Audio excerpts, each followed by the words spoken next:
Pernah nggak sih kepikiran kenapa dulu kabinet di Indonesia sering banget berganti? Nah, jawabannya ada pada masa demokrasi liberal. Hai semuanya, kenalin aku Inayat Tias Amara dari kelas 12 1. Di video ini aku bakal ngobrolin tentang demokrasi liberal dan dampaknya bagi Indonesia, mulai dari pengertian 7 kabinet yang pernah ada, prestasi, program kerja, sampai alasan kenapa kabinet-kabinet tersebut akhirnya mundur. Tapi sebelum itu aku bakal nunjukin ke kalian dulu muka-muka para kabinetnya. Pasti kalian penasaran kan sama wajah-wajah para anggota kabinetnya? Yuk langsung aja kita lihat bareng-bareng. Jadi simak video ini sampai habis ya, dan langsung kita mulai. My sweetheart, where are you? I need someone to spend time with. Kabinet yang pertama adalah Kabinet Natsir 1950 sampai 1951. Mulai dari program kerja Kabinet Natsir. Program kerja yang pertama adalah mempersiapkan dan menyelenggarakan pemilu. Pemilu direncanakan untuk mewujudkan pemerintahan yang demokratis. Walaupun pada akhirnya belum selesai dilaksanakan. Kedua, kabinet ini berupaya menyempurnakan susunan pemerintahan agar sistem pemerintahan berjalan lebih efektif. Ketiga, meningkatkan keamanan dan ketertiban, karena pada masa itu masih banyak gangguan dan keamanan dan pemberontakan di berbagai daerah. Keempat, memperkuat ekonomi rakyat, terutama untuk memulihkan kondisi ekonomi pasca kemerdekaan. Kelima, meningkatkan kualitas sumber daya manusia, khususnya di bidang pendidikan dan kesehatan. Keenam, penyempurnaan angkatan perang untuk menjaga kedaulatan negara. Ketujuh, penyelesaian masalah Irian Barat yang masih dikuasai Belanda. Kedelapan, kebijakan ekonomi sistem benteng yang dicetuskan oleh Sumitro Djokosumo selaku Menteri Perdagangan dengan tujuan memperkuat pengusaha pribumi. Selanjutnya, kita masuk ke prestasi Kabinet Natsir. Prestasi yang pertama adalah Sumitro Plan, yaitu program industrialisasi nasional untuk mengurangi ketergantungan Indonesia terhadap impor.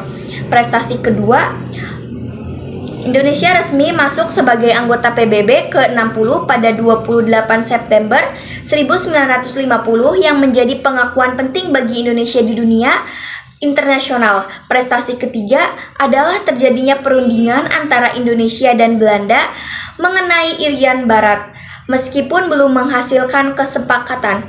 Prestasi keempat, kita bahas alasan mundurnya Kabinet Natsir. Kabinet ini jatuh karena adanya mosi tidak percaya dari parlemen. Selain itu, masih banyak pemberontakan di berbagai daerah yang belum bisa diatasi secara maksimal.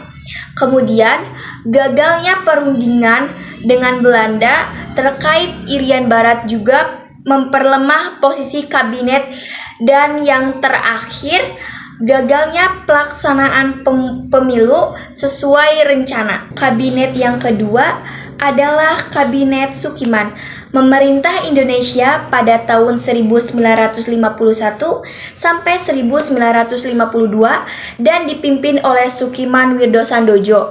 Program kerja Kabinet Sukiman, program kerja yang pertama adalah menjalankan tindakan-tindakan tegas sebagai negara hukum untuk menjamin keamanan dan ketertiban masyarakat. Hal ini penting karena pada masa itu kondisi negara belum stabil. Program kerja yang kedua, yaitu kabinet ini berusaha menyelesaikan persiapan pemilu sebagai wujud pelaksanaan demokrasi. Program kerja yang ketiga, mempercepat pelaksanaan otonomi daerah agar daerah memiliki kewenangan lebih besar dalam mengatur pemerintahannya sendiri. Program kerja yang keempat, kabinet ini menyiapkan undang-undang tentang pengakuan serikat buruh serta pembaharuan hukum-hukum agraria yang disesuaikan dengan kepentingan para petani. Program kerja yang kelima, menjalankan politik luar negeri bebas aktif, yaitu tidak memihak blok barat maupun blok timur. Program kerja keenam, mempercepat peninjauan kembali hasil persetujuan konferensi meja bundar atau KMB yang dinilai masih merugikan Indonesia. Program kerja ketujuh, kabinet ini berupaya memasukkan wilayah Irian Barat ke dalam wilayah Republik Indonesia secepatnya. Dan yang terakhir, nasionalisme dengan Dejavan Bank yang sebelumnya merupakan bank peninggalan Belanda lalu diubah namanya menjadi Bank Indonesia sebagai bank sirkulasi nasional. Alasan runtuhnya Kabinet Sukiman jatuh karena adanya mosi tidak percaya dari parlemen. Hal ini disebabkan oleh dugaan penyimpangan teknis dan ideologis terkait penerimaan bantuan dari Amerika Serikat. Melalui program Mutual Security Act atau MSA, bantuan tersebut berupa bantuan ekonomi dan militer yang bertujuan untuk mencegah berkembangnya komunisme di Indonesia. Namun, sebagai besar anggota, parlemen ini menilai bahwa kebijakan ini bertentangan dengan prinsip politik luar negara bebas aktif karena dianggap membuat Indonesia memiliki hak dan bersekutu dengan Amerika Serikat. Akibat tekanan politik tersebut, Kabinet Sukiman akhirnya mengembalikan mandatnya dan jatuh dari pemerintahan. Kabinet yang ketiga adalah Kabinet Wilopo. Kabinet Wilopo memerintah Indonesia pada 1952 sampai 1953 dan dipimpin oleh Wilopo. Pada masa ini, Indonesia masih berada dalam sistem demokrasi liberal, sehingga kondisi politik dan ekonomi negara belum stabil. Kita mulai dari program kerja Kabinet Wilopo. Program kerja yang pertama adalah melaksanakan pemilu yang diharapkan dapat membentuk pemerintahan yang lebih demokratis.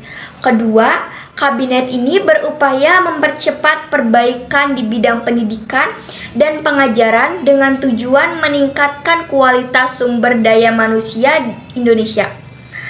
Ketiga, membatalkan hasil-hasil konferensi meja bundar atau KMB yang dianggap merugikan rakyat dan negara Indonesia. Keempat, kabinet ini meneruskan perjuangan untuk memasukkan Irian Barat ke dalam wilayah Indonesia melalui jalur diplomasi. Kelima, memperlengkap undang-undang perburuan untuk meningkatkan derajat kaum buruh serta menjamin kelancaran proses nasionalisme. Keenam, menyelesaikan penyelenggaraan dan pengisian otonomi daerah agar pemerintah daerah dapat berjalan lebih efektif. Dan yang ketujuh, menyederhanakan organisasi pemerintahan pusat supaya kinerja pemerintahan menjadi lebih efisien. Selanjutnya kita bahas alasan mundurnya Kabinet Wilopo.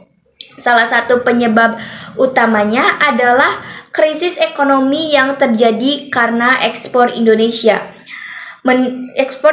menurun, sementara impor justru meningkat sehingga keuangan negara terganggu. Selain itu, munculnya gerakan separatisme dan sikap provinsialisme di beberapa daerah juga mengancam keutuhan bangsa. Kabinet Wilopo juga menghadapi masalah serius berupa peristiwa 17 Oktober 1952, yaitu konflik internal di tubuh TNI Angkatan Darat akibat perbedaan pandangan antara AHA Nasution dan Bambang Sugeng. Mengenai fungsi militer, konflik ini berkembang hingga melibatkan DPR yang menunjukkan ketegangan antara sipil dan militer. Kemudian terjadi demonstrasi TNI AD dan rakyat akibat dicopotnya AHA Nasution dari jabatannya yang semakin memperburuk situasi politik. Puncaknya adalah peristiwa Tanjung Marawa 16 Maret 1963, yaitu sang sengketa tanah antara petani lokal dan pemerintah yang menyebabkan 5 orang petani meninggal dunia. Peristiwa ini menimbulkan keancaman luas dan membuat posisi kabinet Wilopo semakin melemah. Kabinet yang keempat adalah Kabinet Ali Sastroamidjo I yang berkuasa pada tahun 1953 sampai 1955. Memiliki beberapa program kerja. Yang pertama adalah memperbaharui tataan politik untuk mengembalikan keamanan dan ketentraman serta memperbaiki hubungan antara alat-alat negara. Program kerja yang kedua yaitu segera melaksanakan pemilihan umum atau pemilu.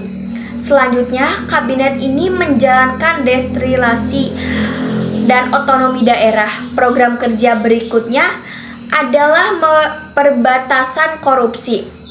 Di bidang hubungan internasional, Kabinet Ali Sastroamidjo menjalankan politik luar negeri bebas aktif. Selain itu, pemerintah berupaya meniadakan hasil-hasil konferensi meja bundar serta melanjutkan perjuangan untuk menyatakan Irian Barat sebagai bagian dari wilayah Indonesia. Di bidang ekonomi, kabinet ini merupakan sistem ekonomi Alibaba, yaitu kebijakan ekonomi yang dikeluarkan dengan tujuan mempersiapkan pengusaha lokal agar dapat bersaing dengan pengusaha luar. Prestasi Kabinet Ali Sastroamidjo adalah melaksanakan Konferensi Asia Afrika di Bandung pada tanggal 18 sampai 24 April 1955. Konferensi ini dihadiri oleh 29 negara. Tujuan dari Konferensi Asia Afrika adalah untuk melawan kolonialisme dan neokolonialisme. Namun Kabinet Ali Sastroamidjo akhirnya mundur dari pemerintahan. Hal ini disebabkan karena adanya pertikaian politik di dalam tubuh TNI Angkatan Darat. Selain itu terjadi krisis ekonomi dan maraknya praktik KKN. Banyaknya permasalahan keamanan seperti pemberontakan DITI juga menjadi faktor penyebab kabinet ini tidak dapat bertahan. Kabinet yang kelima adalah Kabinet Burhanuddin Harapan yang memerintah Indonesia pada tahun 1955 sampai 1956. Kabinet ini memiliki beberapa program kerja utama. Program kerja yang pertama adalah mengembalikan kewibawaan pemerintah, karena pada masa itu banyak terjadi konflik serta praktik KKN yang melemahkan kepercayaan masyarakat terhadap pemerintah. Program kerja berikutnya adalah menyelesaikan undang-undang desentralisasi, yaitu pengaturan kewenangan pemerintah pusat dan kepala daerah. Selain itu, kabinet ini juga bertugas melaksanakan pemilihan umum tahun 1955. Pemerintah juga ini berupaya menghilangkan faktor-faktor yang menyebabkan inflasi agar kondisi ekonomi menjadi lebih stabil. Kabinet Burhanuddin Harapan juga menekan pemberantasan korupsi sebagai bagian upaya dari memperbaiki pemerintah.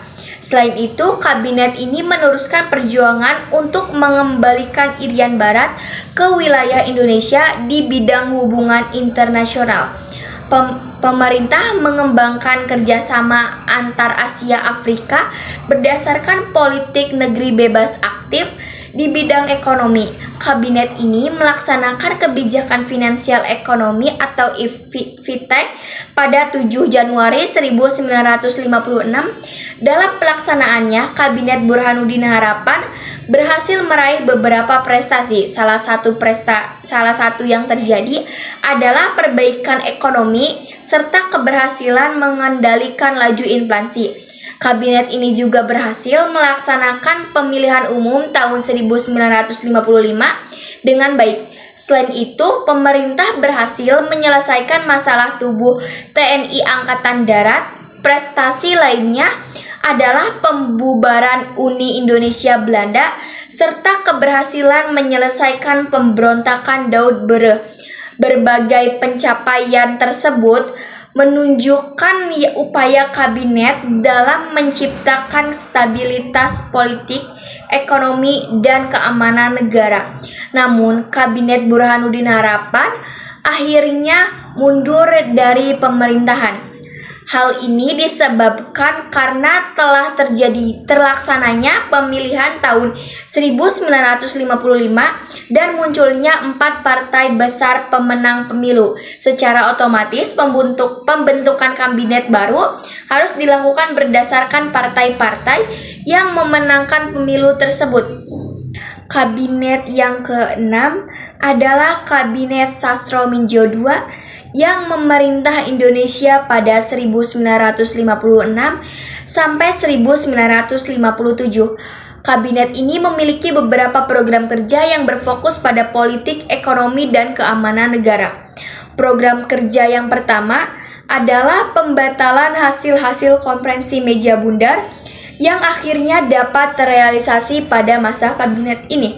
Program kerja berikutnya adalah melanjutkan perjuangan untuk merebut kembali Irian Barat sebagai bagian dari wilayah Indonesia. Selain itu, kabinet ini juga merancang rencana pembangunan 5 tahun atau RPLT sebagai upaya untuk mendorong pembangunan nasional secara terarah dan berkelanjutan. Di bidang ekonomi, Sastro-Mingjo II berusaha memperbaiki keuangan negara. Hal ini dilakukan karena banyaknya perusahaan milik Belanda yang dijual ke pihak Tionghoa, sehingga pemerintah perlu menata kembali kondisi perekonomian nasional. Selain itu, kabinet ini juga berupaya membangun industrialisasi nasional dengan tujuan agar Indonesia dapat berdiri mandiri dan tidak bergantung pada negara lain. Dalam bidang keamanan, pemerintah berusaha menjaga stabilitas negara dari berbagai pemberontakan seperti PRRI atau Permesta. Di bidang hubungan internasional, Kabinet Sastro-Mingjo II tetap menjalankan politik luar negeri bebas aktif.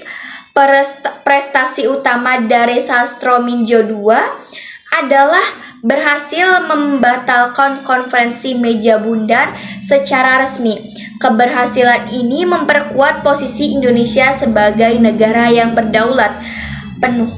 Namun, Kabinet Ali Sastro-Mingjo II akhirnya mundur dari pemerintahan. Salah satu penyebabnya adalah terjadinya pemberontakan PRRI dan Permesta di berbagai daerah yang mengganggu stabilitas nasional. Selain itu, berkembangnya semangat anti-Cina menyebabkan terjadinya krisis ekonomi di Indonesia. Faktor lain yang mempercepat jatuhnya kabinet ini adalah pengunduran diri para menteri dari Partai Masyumi, sehingga kabinet kehilangan dukungan politik yang kuat. Kabinet yang ketujuh adalah Kabinet Juanda, berkuasa pada tahun 1957 sampai 1959. Kabinet ini dikenal sebagai Jaken Kabinet karena para menterinya bukan berasal dari partai politik, melainkan para ahli di bidangnya masing-masing. Hal ini dilakukan untuk menciptakan pemerintahan yang lebih profesional di tengah kondisi negara yang sedang tidak stabil. Kabinet Juanda memiliki program kerja yang disebut Pancakarya. Program kerja yang pertama adalah membentuk Dewan Nasional sebagai wadah untuk menampung aspirasi rakyat yang tidak tersalurkan melalui partai politik. Program kerja berikutnya melakukan normalisasi keadaan Republik Indonesia agar kondisi politik dan keamanan kembali stabil. Kabinet Juanda juga melanjutkan pembatalan hasil-hasil konferensi meja bundar serta meneruskan perjuangan untuk merebut kembali Irian Barat.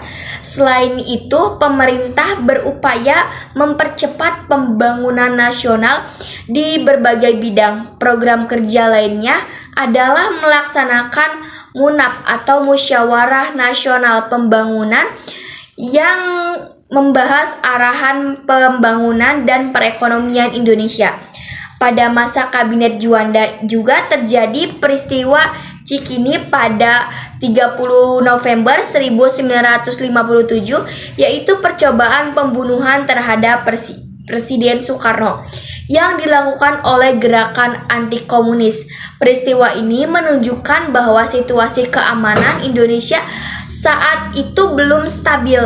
Prestasi terbesar Kabinet Juanda adalah lahirnya Deklarasi Juanda pada 13 Desember 1957. Deklarasi ini mengatur tentang wilayah laut teritorial Indonesia dan menegaskan bahwa laut antara pulau-pulau Indonesia merupakan bagian dari wilayah kedaulatan negara. Kabinet Juanda berakhir setelah dikeluarkannya Dekret Presiden 5 Juli 1959.